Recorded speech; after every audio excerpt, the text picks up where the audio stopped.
Grandpa Carl here, trying to wind this thing up with a lot of excitement here. It's New Year's Day, and about 3 o'clock in the afternoon, sun shining, and Tom and his wife been here and just left.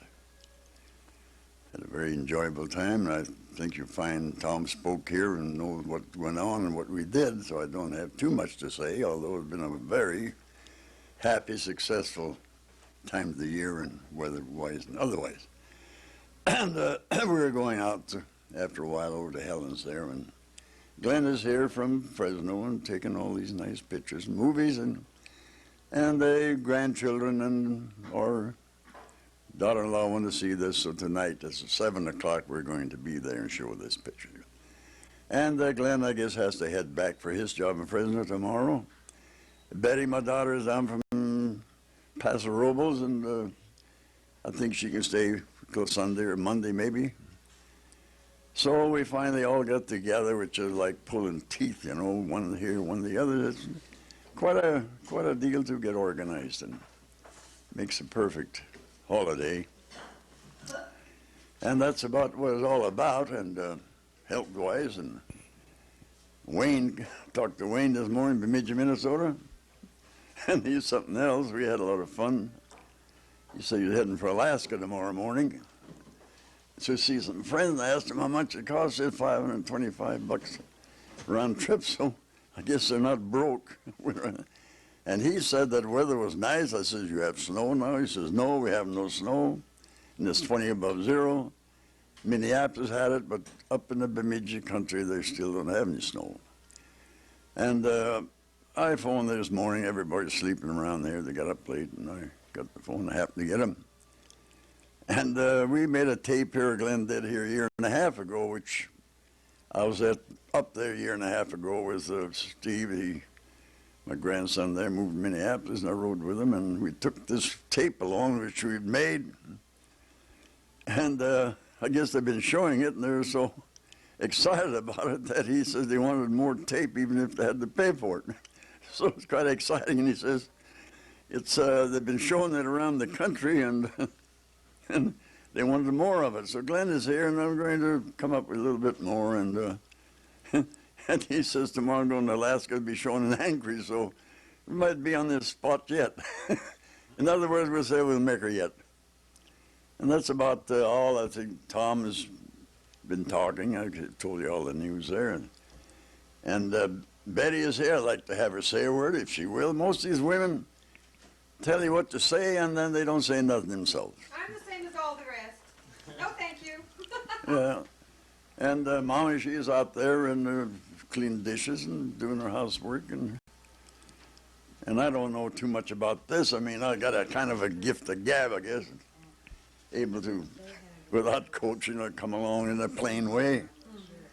And there's a party at here for Christmas. I get 2 smoked whitefish out of Red Lake, Minnesota, way up in the North Country. They packed in, was delivered to the door here, and 2 pounds of wild rice and a book, which the name here, just a moment. Just wait a minute. They call it the North Country History. And it's out of Bemidji and Black Duck, and I left that country when I was 14, 15 years, and I don't know anybody in particular here, but something came to light very interesting in this book. We moved on that homestead there, and we moved in this homestead in 1909, 20 miles from Ray Road, and we had to swim the cattle. There were no bridge, no road, nothing else. And settle on the Tamarack River up at Red Lake, up on Tamarack River. And the Crookston Lumber Company, I think is the name of it, they were logging at Pine Island up there, and they dumped the logs on the ice on the river.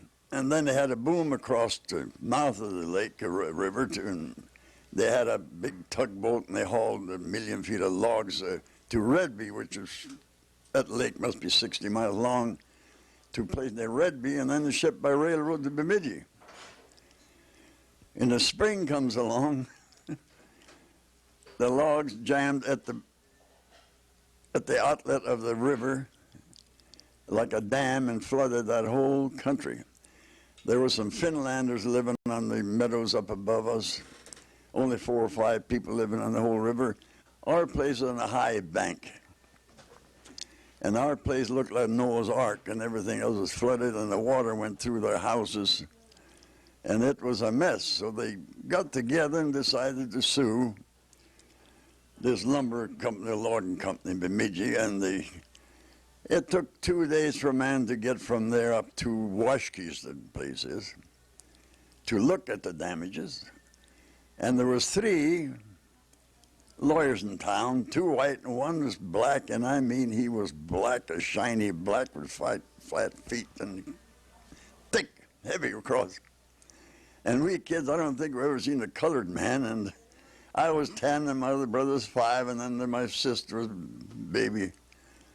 And mothers have not to stare at him. Well, anyway, as you get older and think about these things, I found out that he charged him $50 for that trip.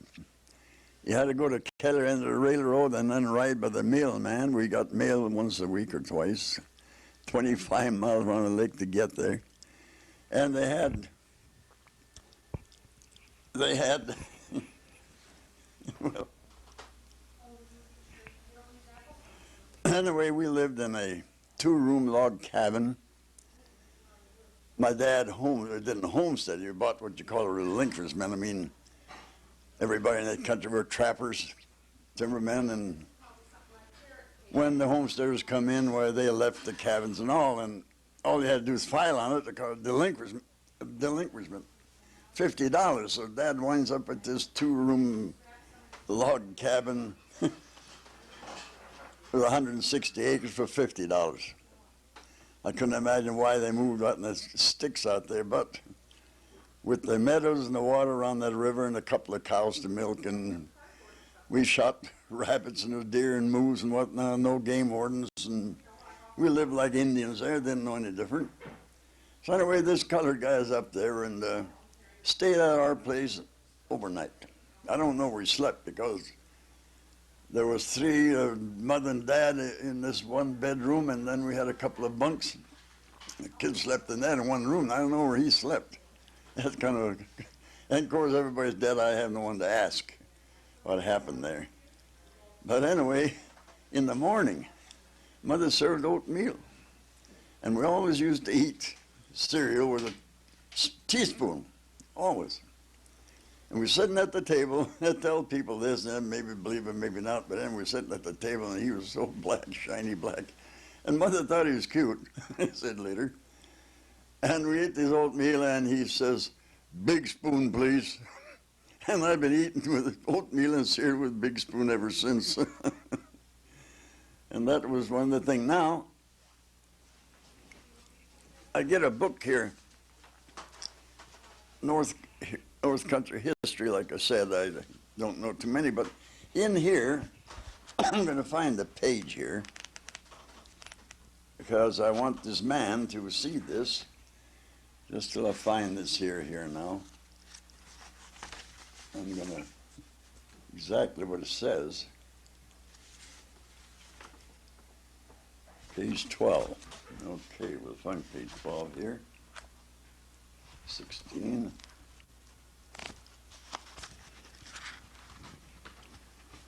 Here's 12. I'm going to mention the last paragraph. It's 3 or 4 pages. Maybe some of you people maybe have this book, know what I'm talking about. To me, it's interesting. I've always, for so many years, it's been 70 years ago, and I live in California now. Haven't been for a year. And I never could find out what happened to this colored man. And here's a write-up here. And the name is James Clark Jones, Jane Clark Jones. It's 3911 East 50th Street, Minneapolis, Minnesota, 55417. Phone number 612-724-9354. And the note says, I'm writing a book on Charles Scrutcheon was the name. I have collected material by talking to Hilda Renshaw, Clarence Smith, Art Lee, Eleanor something, and Ida Smear. I am grateful to all of them. I have also read quantities of books, papers, and documents. There are still questions I would like to be able to answer. If you know Charles Scrutcheon or anything about him, I would be pleased to hear from you. Please write or call me at the above address or leave message with my mother, Mrs. C.W. Clark, 923 Bemidji Avenue, Bemidji, Minnesota. Phone number 218-751-3114. Now, we're making this tape here. My grandson's up for president, and he's in that line of business. We're making this tape, and I want to, after all, I'm 83 years old, and my daughter is here, and she's bookkeeper down there, down at, well, not here anyway, at Paso Robles, and she's come up for 5 days, so we're all together here, and she's going to help me write a little note to these people here and explain that we're making a tape, and she can contact Wayne Halverson, which is my nephew that lives in Bemidji, talking to him this morning, and so they can get together and see what we got cooking here. And I think I sent a tape up there, and they really get response, and they want more of it. And like I say, this Glidden is 235 miles out from here. I mean, I can't expect them to come up here and make these things, so I'm taking advantage of this little deal here to finish this thing up. Forever is worth, anyway, is different, and these are really times go back for 70 years. And that's about all I've got to say this time here, and I think you'll be interested to know, I mean, and of course so many more things if they want to correspond. I have many tales. I left that country when I was 14 years old on my own. There was no schools in the country then, not too much education. Been on my own ever since, and I've been back many times and keep in touch with my sister, which is Olga Warren in Washkisa. I mean, you people in Bemidji there, I guess been up there fishing Red Lake on the Tamarack River. Well, that's Olga Warren, that's my sister, and she was the only one born, first one born on the homestead, 72 years ago. And she up there fishing, go in and see and have a cup of coffee, and she'd be glad. She'd been here several times. I've been there many times, and terrific deal. And I have a lot of cousins in Bemidji, and I have cousins in Minneapolis. And I've flown back many times, and I've bought the bus and everything else. But at 83, I'm going to stick near Mama here and closer to the doctors and whatnot. I had my my days. I'm glad I'm able to do this, and I can hear and see okay. And I've seen a lot of people resolve.